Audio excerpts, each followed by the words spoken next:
Hi guys, எல்லாருக்கும் வணக்கம்.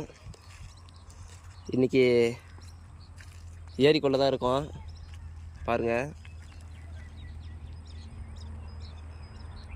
அதெல்லாம் பெரிய பெரிய ஆயம் இருக்கிற தண்ணியோ. பாருங்கள், இந்த தண்ணி வந்து ஒரு 10,000 வயசுக்கு முன்னாடிலேருந்து இருக்குது.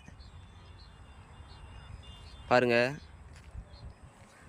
10,000 வயசுக்கு முன்னாடிலேருந்து தண்ணியே குறையில. இதில் அதெல்லாம் தண்ணி குறையுது, ஏறுது. பாருங்கள், வலையெல்லாம் விட்டு வச்சுருக்காங்க. தெரியுதா? மீன்லாம் ஒதிக்குது பாருங்கள். இந்த ஏரிக்குள்ளே ஒரு மீன் ஒரு 5-6 கிலோன்னு இருக்கும். ஒரு மீன். ஒரு வேளை யாருக்குன்னா வேணும்னா வாங்க, எங்கள் ஊருக்கு லொக்கேஷன் வைக்கிற பாருங்கள் டிஸ்கிரிப்ஷனில். வேணும்னா வந்து பிடிச்சிக்கோங்க.